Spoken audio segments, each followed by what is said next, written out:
Добрый день, дорогие друзья. В прямом эфире программа «Якутск сегодня». Мы выходим одновременно на радио и телевидении. В студии режиссеры Мария Новгородова, Николай Слепцов-Айдын, у микрофона Любовь Петрова.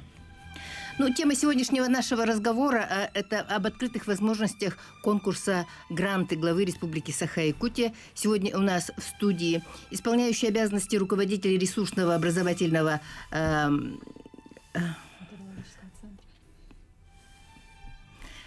Центра Дома дружбы народов имени Алексея Алексеевича Кулаковского Екатерина Евгеньевна Егорова. Здравствуйте, Екатерина. Здравствуйте. Представитель общественного движения Ассамблеи народов Республики Саха-Якутия, руководитель общественной организации «Русская община Республики Саха-Якутия» Александр Григорьевич Подголов. Здравствуйте, Александр Григорьевич. Здравствуйте. Представитель общественной организации «Татарский культурный центр Туган-Як, родной край, член Совета Всемирного конгресса татар Игорь Никитович Накипович Халилов. Здравствуйте, Игорь Накипович. И у нас чуть попозже подойдет заместитель министра по делам молодежи и социальным коммуникациям Республики Саха-Якутия Андрей Александрович Сосновский. Дорогие друзья, мы в прямом эфире. Наши телефоны 320066, 321166. Во время прямого эфира вы можете присоединиться к нашему разговору и задать интересующие вас вопросы. Екатерина, с вас тогда начнем, да? Расскажите об этом конкурсе грантов. Конкурс грантов главы Республики Саха-Якутия проходит уже не в первый раз, по-моему, третий, да? И он реализуется и дает возможность участвовать некоммерческим организациям и получать финансирование на реализацию проектов, инициатив. И это очень хорошие шансы для развития и для такой самостоятельной деятельности, да, когда не надо ходить ни у кого просить, так сказать, спонсоров искать. Прописывая проект, заявку, организации могут получить финансирование на свои проекты. Конкурс предлагает 16 направлений в этом году и 117 миллионов рублей, которые делятся по этим направлениям, и организации в рамках своих направлений могут получить финансовую поддержку. Здравствуйте. Подошел заместитель министра по делам молодежи и социальной коммуникациям Республики Саха-Якутия Андрей Александрович Сосновский. Здравствуйте, Андрей Александрович. У вас сразу с места в карьер. Мы как раз говорим о грантах.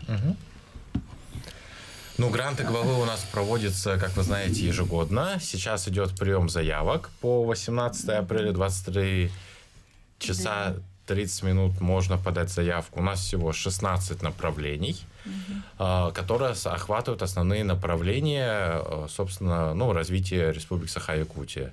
То есть там есть направления, которые связаны и с молодежью, и с добровольчеством, и с поддержкой семьи, материнства и детства, и, собственно, те направления, которые у нас связаны с физической культурой, с экологией. В общем, мне кажется, там каждый сможет найти те направления, которые ему интересны. А это любые общественные организации, может, и отдельная даже... НКО. Главное – иметь организационно-правовую форму некоммерческой организации. Это важно, первый момент. Второй момент, по которому наши грантополучатели совершают наиболее частые ошибки, что ваш проект должен быть соответствовать цели деятельности вашей организации. То есть в вашем уставе, если вы подаете проект по патриотике, должны быть закреплены соответствующие цели деятельности по патриотическому воспитанию, например. Недавно же еще был, да, конкурс грантов? Да, недавно был конкурс грантов главы на поддержку территориальных общественных самоуправлений, на ТОСы. Сейчас, получается, будет проводиться второй этап этого конкурса. Первый этап мы провели между муниципальными районами. Второй этап уже будет между, соответственно, поселениями. И третий этап – деньги, когда будут напрямую направляться ТОСам на поддержку их проектов. Ежегодно у нас участвуют уже более 20 районов, и мы определяем 15 грантополучателей. И, собственно, они уже направляют деньги своим поселениям, и те уже ТОСам. Естественно, у нас, как всегда, проходят федеральные конкурсы. Это фонд культурных инициатив, президентский фонд грантовый. И тут, конечно, мы их в этом году разделили, так, чтобы они не пересекались с нашим региональным конкурсом, поэтому они у нас завершились. Теперь мы проводим наш региональный конкурс. И до какого числа можно подавать? Получается, 18 апреля 23 часа 30 минут портал закроется на прием заявок. Но, как всегда, я призываю не тянуть до последнего времени, подавать заранее, потому что сайты тоже ломаются, сайты перегружаются, у федеральных конкурсов грантовых тоже, поэтому, пожалуйста, подавайте хотя бы дней за 5. Ну и плюс это дает преимущество. При равенстве баллов побеждает тот, кто подал раньше. Первый момент. Второй момент. Вы всегда можете отредактировать заявку, если вас что-то не устраивает. Собраться с мыслями, это намного лучше, чем подавать все в последний момент. Ну вот люди подают заявку, а может у них там просто ошибки какие-то, и в результате этого они просто вылетают, да, из конкурса? Или... Нет, вот смотрите, сейчас у нас конкурс уже идет 2 недели, и уже есть организации, которые подают заявки. Мы их не держим, мы их обрабатываем, первичную обработку делаем, и, естественно, они, если обращаются за консультацией, они получают консультацию, и мы им направляем их. То есть мы говорим, в чем у них есть грубые нарушения. Есть возможность, да? Есть возможность, да. То есть мы, естественно, не влияем никоим образом на сам проект, но именно в части оформления, невнимательности, там, конечно, если они обращаются к нам, мы всегда подскажем. Например, если это республиканская организация подает как городская или наоборот, да? Да, или несоответствующая агрессионно-правовая форма, или, например, по факту вам для подачи нужен только устав. Вот. Но иногда бывает, что заявку вы заполняете, распечатываете ее, потом что-то вам не нравится, вы начинаете вносить изменения в заявку, а распечатали вы уже первую версию, и у вас получается несоответствие электронной форме заявки и печатной. Что тоже является нарушением. Ну, а сейчас сколько уже подало? Сейчас по всем направлениям у нас уже более 20 заявок. Вот. Ну, на самом деле, по опыту прошлого года, естественно, все подают в конце. Но вот для первых 2 недель 20 это тоже уже хорошо. Но мы, конечно, призываем всех не затягивать с этим. В прошлом году было 320 заявок, если я не ошибаюсь. Да? Поэтому, на самом деле, конкурс всегда пользуется популярностью. Ну, мы как раз сегодня об этом и поговорим, да, и вот Екатерина Евгеньевна, как раз вот вы ресурсный центр, вы как раз этим занимаетесь, да, поддержкой?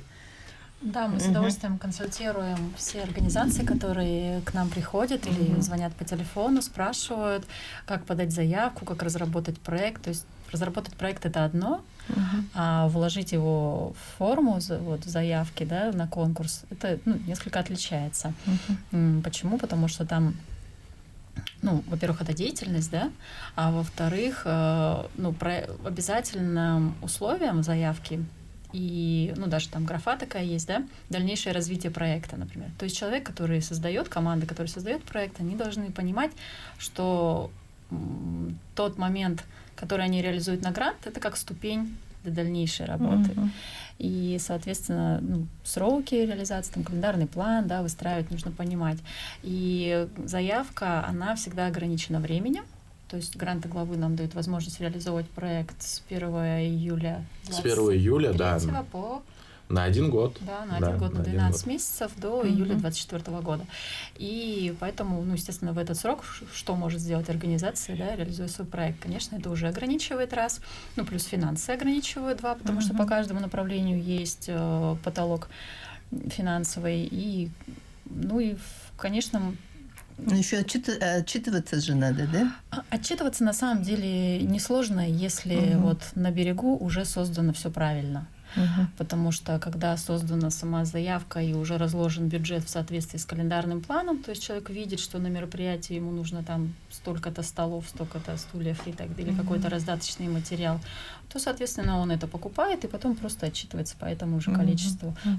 И по другим всем пунктам точно так же. Да, есть моменты, когда меняются цены и что-то потрачено больше и так далее, но тут всегда есть возможность, во-первых, переговорить с грантодателем и прийти к соглашению, да, дополнительному, либо же внутри сметы все равно какие-то корректировки авторы заявки могут вносить. Тут можно только добавить.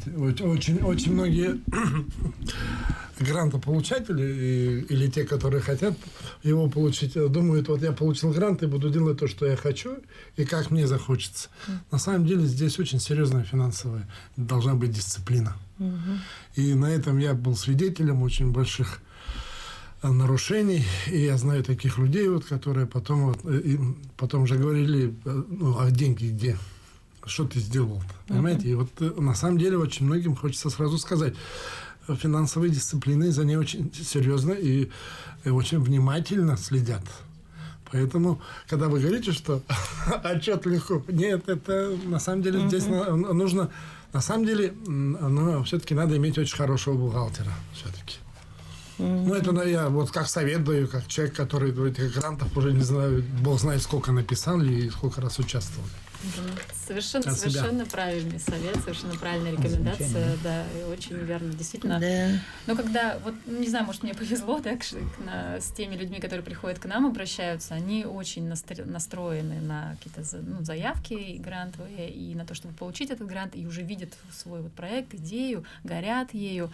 И, не знаю, на моей практике не было людей, которые вот с проблемой с отчетностью возникают. Да, я этому рада, наверное, поэтому я говорю в положительном ключе. Ну, на самом деле, тут, наверное, скажу от лица министерства и, собственно, от лица там других федеральных конкурсов, которые тоже у нас выходят.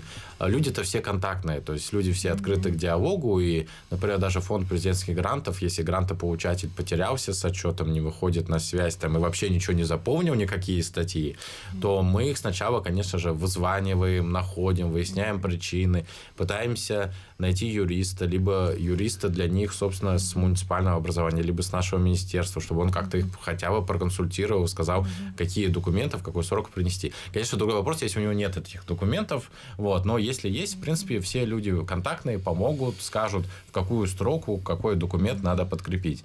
Вот. Ну и на самом деле тут, как бы уже правильно сказано, грант и деньги – это ответственность, потому что если вы берете ответственность не только за себя и за те деньги, но и за грантополучателей. То есть вы своим проектом должны достичь определенных целей. Иначе бы, например, на ваше место пришел бы другой грантополучатель со своим проектом. Поэтому это же, конечно, ответственность. А так, конечно, мы открыты для диалога, и у нас есть вот прекрасные ресурсные центры, которые тоже помогают в заполнении. Ну и в смете вам никто не запрещает поставить деньги на бухгалтера, юриста, да, на услуги. Если бы вы ставили чуть больше... Ну, это уже другой вопрос. Потому что у вас там, я не помню, было 20%, да, до 20%, по-моему, только заработная плата. Поэтому здесь есть еще, я думаю, над чем работать организациям, которые гранты выдают, для того, чтобы повышали все-таки, может быть, эти размеры. Ну, я как грантополучатель. Ну вот, Александр Григорьевич, вы как раз как грантополучатель, вот поделитесь своим опытом. Хорошо, вот дело в том, что первый грант, который получила Ассоциация подростков, у меня все равно, куда я денусь, там все знают, по Ассоциации подростков, это было в 93-м году, да? Зарубежные гранты получали, и то время я прекрасно все помню, и помню вот это становление гранта, как это назвать, вот этого грантовыдавания, вот эти работы с грантами, как конкретно у нас в республике. Политики, да, вот я просто смотрю, прошло очень много времени, и прошло, наконец, более-менее нормальное прошло становление. Да. Потому что вот оно начинало, когда Министерство молодежи, я когда еще сам потом был министром, и было очень много таких вот непонятных моментов, а сейчас очень вот это прошло становление, и слава богу, что сделали один вот этот портал, и то, что это гранты президента, а не только Министерство молодежной политики. Я думаю, что это очень хорошо. Это главное. А я бы, наверное, хотел остановиться на гранте, который мы как от главы получили, как русская община. Русская община вообще получила уже гранты и президента России мы получаем. В связи с тем, что у нас, конечно, исполнители проблема, вот, кстати, по телевидению сейчас вот показывают, все-таки нам тяжело, потому что основная масса членов нашей организации, все-таки люди в основном время работают, да, и поэтому здесь возникают кое-какие проблемы. Но вот грант, который мы выиграли главы нашей республики, он назывался «Русско-якутский детский альманах». Его главной было целью – это популяризация и пропаганда русских, советских, российских, якутских писателей, детских писателей. И вот у нас в течение года в месяц мы обязательно проводили мероприятия, посвященные русскому, а другой в этот же месяц и якутскому. И у нас мы привлекли большое количество детских садов, которые у нас принимали участие. У нас были спектакли, у нас были концерты, конкурсы, фестивали. И потом большое количество мы привлекли школы. Кроме этого, мы еще и делали не только вот такое общение, мы еще и делали, как это говорят, онлайн. Мы привлекали население всей нашей республики. У нас принимало участие много именно детей в нашем конкурсе. Я хочу один пример привести, который нас очень вообще просто удивил. Я очень скептически, правду буду говорить, да.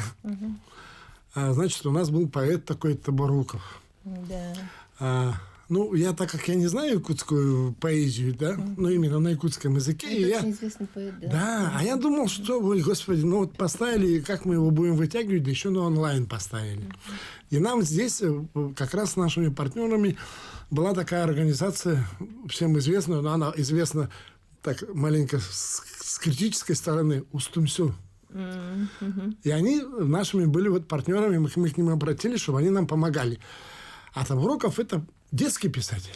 Да. Я думаю, хорошо, придет 100. И нормально. У нас сломалось 2 телефона на прием. К нам пришло столько видеороликов из районов. Понимаете, это мы просто там за 1000. Понимаете? И у нас девушки вот Устумсю, которые принимали, а мы-то пошли же навстречу к русской общине, мы думаем, можно подавать на якутском, да? Или можете. И на самом деле и там, и на якутском. И вот у нас наши партнеры с Устумсю, на самом деле, они просто героическую работу провели, потому что мы принимали, мы уже не знали, когда уже закончится этот прием заявок. Целые школы, наверное, принимали участие. Нет, там отовсюду. Вообще просто... Это было и приятно, и в то же время было тяжело. И мы дополнительно уже, и от Устумсю, и от русской общины, мы дополнительно даже средства начали изыскивать, чтобы наградить как можно больше детей. Вот, и там семья Табурукова, они тоже выставили свой приз. Именно они выбрали детей, которые им понравились. Мы вот пока смотрели сам конкурс, проходил, мы как раз придумывали новые призы. Не те, которые мы говорили в нашем гранте, а мы еще и поверх этого. Вот, и, конечно же, нам, например, Екатерина помнит, мы, например, такой провели вместе с ГАИ. Это был у нас день рождения дяди Степы Михалкова. Мы проводили это в парке культуры и отдыха. Вот, кстати, мы попросили гаишника, который у нас исполнял роль дяди Степы. К сожалению, он был, видите, ниже меня ростом. Но я специально отходил, чтобы все-таки он у нас... Вам надо было быть дядей Степой. Нет, мы-то хотели настоящий, чтобы все-таки был дядя Степа. И вот вы видите, вот это мы в парке, вот это победители. И мы как раз их просили, у нас там и стихи они читали, на вопросы отвечали. Сам гаишник, он сам выучил стихи. Потом там мы гонки на велосипедах устроили. Вот видите, это специально 3 пацанов, которые на велосипедах 1, 2, 3 место. Вот, и всем мы им вручали книжку «Дядя Степа». Вот. И завершили мы наше такое... Это было день рождения Чебурашки. Успенский у нас уже был. Это мы раздавали... Тоже любимый герой. Да, я не знаю, фотографии или нет. Мы там раздавали апельсины победителям, потому что, если помните, Чебурашку нашли апельсины. А еще так получилось хорошо. У нас во время этого открывали памятник братьям Сафронову. Да. Данилову. Данилову. Да, Семену и Данилову. И мы на открытие специально пришли уже. У нас отдельно были им посвящены, но здесь во время открытия мы пришли с книжками и подходили к нашим известным людям, которые там были, и спрашивали: назовите, пожалуйста, произведение Сафрона Данилова. Если он отвечал, то мы ему дарили Я вынуждена вас прервать. Мы сейчас... Дорогие друзья, мы сейчас прервемся на рекламу, а и потом вернемся в студию и продолжим наш разговор. Не переключайтесь. Дорогие друзья, мы продолжаем прямой эфир в программе «Якутск сегодня». Тема сегодняшнего нашего разговора об открытых возможностях конкурса грантов главы Республики Саха-Якутия. Сегодня у нас в студии заместитель министра по делам молодежи и социальным коммуникациям Республики Саха-Якутия Андрей Сосновский и исполняющий обязанности руководителя ресурсного образовательно-методологического центра Дома дружбы народов имени Алексея Алексеевича Кулаковского и Екатерины Егорова, председатель общественного движения Ассамблея народов Республики Саха-Якутия, руководитель общественной организации «Русская община» Республики Саха-Якутия Александр Подголов и председатель общественной организации «Татарский культурный центр Туган-Як, родной край», член Совета Всемирного конгресса татар Игорь Халилов. Наши телефоны 320066, 321166. Дорогие друзья, во время прямого эфира вы можете присоединиться к нашему разговору и задать интересующие вас вопросы.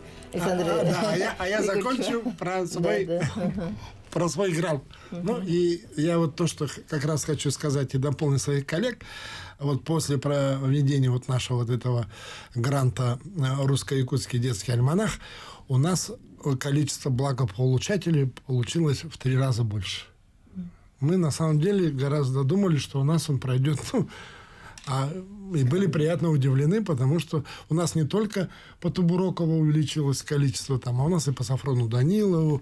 И, например, мы использовали и современного автора, например, есть у нас такой Егоров Валентин Владимирович. Кстати, мы хотим вас пригласить всех радиослушателей, медиков, завтра, 7 числа, в 6 часов в Доме дружбы народов в гостиной будет вечер, посвященный его стихам, посвященных Шукшину. Очень интересно. Приходите, вы не пожалеете. И я хочу просто всем, кто слушает и пишет гранты, пожелать удачи, потому что дело это хорошее, благое, и его надо продолжать. Ну, вы дальше продолжаете, да? Ну, мы сейчас подали, от русской общины мы подали на грант президента России. И вот мы сейчас вот в раздумьях, когда вот Андрей говорит, вот подавайте, а мы сейчас в раздумьях. Вот подадим, и вдруг мы выиграем и там, и там. А осилим мы 2-то сразу в 1 год или нет? Вот поэтому мы сейчас, честно говоря, в раздумье. Поэтому время есть, мы думаем, может, подадим, а может быть, на следующий год. Но осенью же, говорят, еще будет. Ну, осенью-то опять будет федеральный, а тут-то свой. И хочется как бы и поддержать, но при этом мы боимся это... Мы не можем лицом в грязь-то уже падать, потому что мы серьезно такие заявки делали и проводили. Поэтому мы пока думаем. Но других, кто не подавал или есть желание, я просто призываю, правда, чем раньше сдадите, тем у вас больше шансов выиграть. Ну, на 5% точно. Да, это точно. Ну, вот Александр Григорьевич, он опытный, да, грантополучатель, а вот у нас новый, да? Вы вот нынче только подали, да? Это татарская община. Да. Мы получали субсидию уже, 3 раза получали субсидии, а на гранты главы мы подали 1 раз. И понятно, что опыт большой Александра Григорьевича, слушаю, у них даже готовы отказаться. А мы сейчас стоим перед тем, как, чтобы получить. Почему? Потому что в прошлом году, когда была большая делегация Татарстана в Якутии, наша общественная организация вышла с таким предложением. Игорь Кипович, у нас звонок. Давайте мы сейчас прервемся, послушаем, потом продолжим. Алло? Алло, здравствуйте. Здравствуйте. Валерий Иванович, Кангаласский Луж. Я хотел Александру Подголову вот вопрос задать. Человек видный, общественный деятель, молодежи много занимался. Я хочу спросить, вот 16 номинаций вы сказали, и 16 номинаций вот у вас в гранте. Именно вот я хочу сказать, вот вы во внимание возьмите военно-патриотическое. Я сам работник ДОСААФ, поэтому военно-патриотические, сколько, кто, какие эти гранты, кто-нибудь выиграл или нет, и сколько они участвуют, и сколько было. Спасибо большое.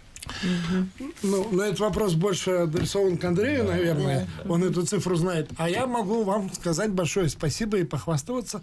Именно грант, который мы подали на грант президента России, он именно военно-патриотический, исторический, литературный. Я бы так сказал. А вот вы дальше ответьте, сколько чего. Да, сейчас как раз актуальная Ну, тема. смотрите, Да. недавно 16 направлений, из них есть 2 отдельных. Это по патриотическому воспитанию отдельное направление. Там заложено 14 миллионов рублей. Это максимальная сумма по этому направлению. И отдельно по молодежной политике. Это там 12 миллионов заложено. Соответственно, есть 2 отдельных направления. Эти направления у нас ежегодные. То есть гранты главы вот в такой форме, какие они существуют, единые. Они с 2020 года, и уже 3-й год у нас всегда есть эти отдельные направления. По ним всегда есть патриотические проекты, которые побеждают. Также есть очень много молодежных акций, которые тоже известны, участвуют и так далее. Поэтому в данном случае в этом году мы продолжили эту традицию. И из 16 направлений у нас 2 отдельно по молодежной политике, отдельно по патриотике. Внутри каждого направления есть свои тематики. Для того, чтобы ознакомиться с тематиками, достаточно зайти на гранты главы.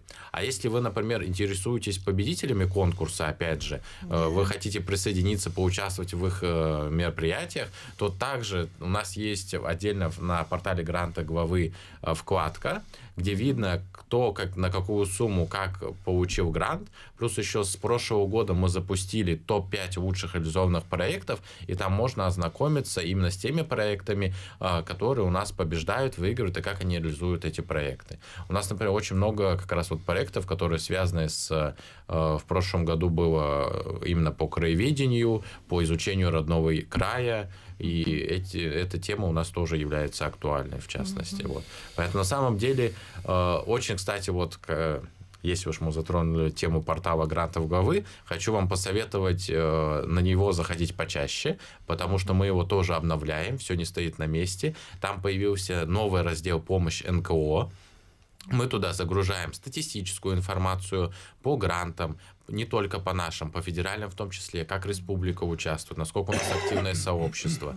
Там появляются видеоуроки, опять же, в помощь начинающим, то есть как оформить заявку. Там мы прямо все максимально основные проблемные моменты стараемся показать. И там мы выкладываем новости, такой календарный дайджест, что когда у нас выходит. Поэтому очень рекомендую, раз в неделю на него точно заходить. Ну, такой вопрос возник, потому что Александр Григорьевич просто на виду, поэтому и свою работу хорошо рекламирует в средствах массовой информации. Рассказывает. Да. Ну, Игорь Накопич, вам, пожалуйста, слово. В прошлом году мы вышли с инициативой открыть Казанский сквер в городе Якутске. Нашу инициативу нашей общественной организации поддержал глава города, поддержал наш Илдархан, и нам выделили территорию 20 соток по улице Горького. Это за музыкальным училищем.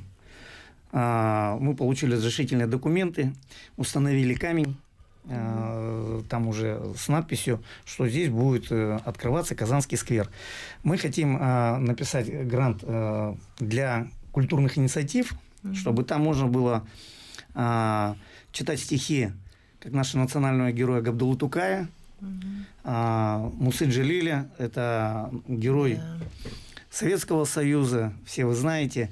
Сейчас и софинансирование у нас будет со стороны Татарстана. Сейчас уже пришел бюст Мусы Джалиля. Ждем потепления, будем его устанавливать там. Но финансирования, естественно, не хватает, поэтому подаемся на грант, чтобы привести в порядок, чтобы... И в то же самое время, там вот вы говорите, там культурные инициативы, патриотические, мы то же самое, как говорится, вот надо будет красиво обыграть это дело. Там мы хотим и молодежь, те, которые уходят и в армию, и которые сейчас очень актуальны, значит, в связи с специальной военной операцией на Донбассе, чтобы можно было поддержать наших земляков, потому что все-таки Муса Джалиль, как вы знаете, погиб в Застенках концлагере. Поэтому, да, это будет очень актуально. И сейчас вот Александр Григорьевич, он на самом деле, он уже дока в этих, как говорится, мероприятиях, а мы обязательно будем обращаться в ресурсный центр, чтобы нам показали, как правильно организовать, как это все это дело обустроить. Почему? Потому что у нас только становление. Татарская община, она, в принципе, раньше была Якташ, татаро-башкирский культурный центр. Потом мы разъединились, и вот именно наш культурный центр, Туган-Як татарский, мы подавали документы с 2016 года, но смогли зарегистрироваться только в 2019 году. Поэтому мы еще относительно молодые, но я понимаю, что вот для того, чтобы реализовать такие проекты, нужно использовать и воспользоваться вот такими вот моментами, как получение грантов. Ну вот и расскажите о вашей работе. Значит, наш татарский культурный центр Республики... Вы в эфире не часто бываете. Да, мы не часто бываем. Ну, например, вот про последний расскажу, очень хороший. Да, вот буквально совсем недавно приезжал, неделю назад, такой фестиваль «Алтын-Майдан». Организатор и руководитель ее Габдельшина Гамира Габдуловна. Это представитель Татарстана. Приезжала руководитель Института культуры с города Казани. Было практически до 1000 участников. Это межнациональный фестиваль, который объединяет не только тюркские народы, но и все народы, которые населяют Российскую Федерацию. Что самое интересное было, да, что трогательно было, это фестиваль посвящен детишкам с ограниченными возможностями. Он уже 4-й раз прошел. В Якутске проходит. Во время пандемии 2 года он не проходил из-за коронавируса. Вот сейчас, неделю назад, провели, то есть это было на уровне министра культуры, на уровне, очень сильно нам помогли, это Министерство внешних связей и делам народов республики. Вот. Помимо таких мероприятий, сюда очень много приезжают. Сейчас стали, так сказать, повернулись лицом с Татарстана после дней, которые здесь прошли, да. Предприниматели приезжают, мы их встречаем. Сейчас вот очень тесно экономические взаимосвязи, и все это проходит через нас. Еще одно мероприятие вот сейчас, да, что мы сделали. Инициатива, опять же, была от нашей общественной организации. Мы сделали 2 муниципальных района. Ленский район Якутии и Менделеевский район в Татарстане, чтобы они стали побратимами. На этом фестивале Алтын-Майдане заключили договор намерения и пригласили главу Ленского района Абельманова Жумарта Жуслыковича значит, подписать этот договор в Татарстане 11 июня во время проведения Сабантуя.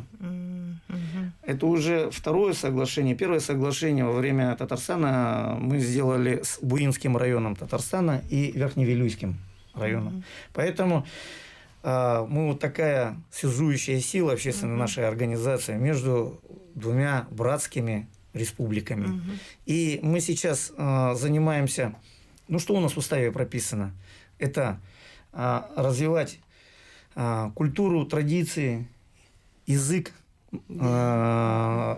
народов Татарстана, то есть родной язык. И здесь, так как мы здесь постоянно живем, это наша родина, поэтому мы здесь объединяем своих земляков и проводим в жизнь вот эти все дела, чтобы только дружба была, только чтобы мы развивались в том ключе, чтобы мы друг другу помогали, чтобы мы 2 тюркских народа, и поэтому здесь 2 братских народа.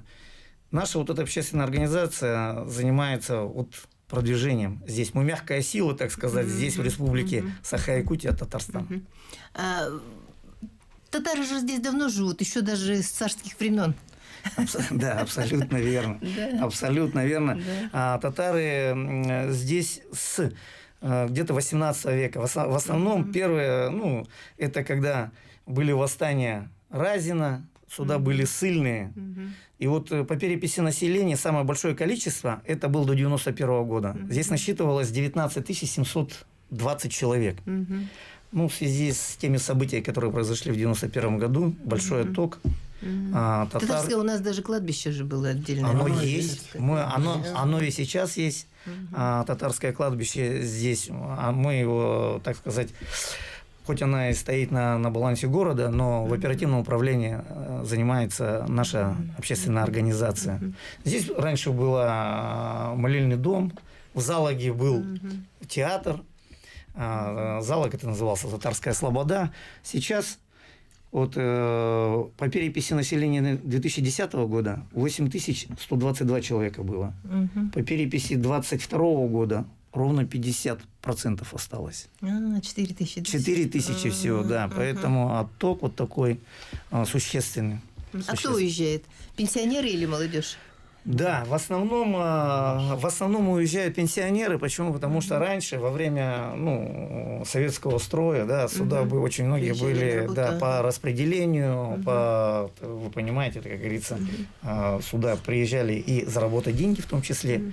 Сейчас люди, выходя на пенсию, стараются уехать уже на родину. Да, более теплые края, конечно. Теплые края, можно да. понять. Можно Да, понять, да. да. Поэтому, Тем более, если там родственные связи. у нас татары компактно проживали всегда. Это Амгинский район, Алёпминский район, в Якутске, естественно, и в Верхневилюйском районе находились. Конечно, они есть представлены во всех районах республики, но вот большое количество находится вот в этих районах у нас. И они и сейчас есть.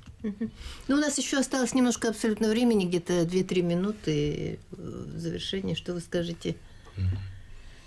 Я хотела бы пожелать удачи всем, кто желает подавать заявки на конкурсы грантов. Хочу сказать, что двери ресурсного центра Дома дружбы народов имени Алексея Колоковского открыты всегда в рабочее время.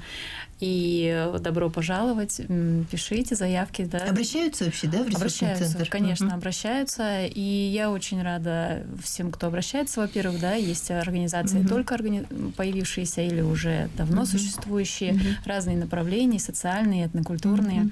И скажу, что самое главное еще в заявке – это команда, не только один автор, да, важно, чтобы была команда, и важно, чтобы была партнерская поддержка. Это очень хорошо усиливает всегда заявку и проект, и всегда вместе дружнее, веселее, удобнее, лучше, эффективнее отработать весь проект. И что скажете? От лица министерства хотелось бы призвать тоже всех реализовывать свои идеи, потому что вы получите, наверное, массу удовольствия, когда увидите, как ваша идея воплотится в жизни, как вы достигнете всех поставленных целей, и мне кажется, это вас вдохновит на дальнейшие многие свершения. Время есть, успевайте подавать до 18 апреля, и я уверен, что у вас все получится. Также можете обратиться тоже в наш отдел по работе с некоммерческими организациями, 507-123 рабочий номер. Мы тоже вас проконсультируем и можем направить на консультацию в те же ресурсные центры. И к Александру Григорьевичу можно обращаться как опытному. Безусловно. Нет, к нам обращаются в подросток, и мы всем помогаем. И я могу просто перечислять то количество номинантов, которые стали победителями. Но мне хочется всем пожелать удачи. Тот, кто будет участвовать в этих конкурсах, в этом конкурсе конкретно. Я благодарю вас за участие в нашей передаче, за то, что вы поделились полезной информацией. Дорогие друзья, на этом наша программа завершена. Мы прощаемся с вами, желаем вам всего самого доброго.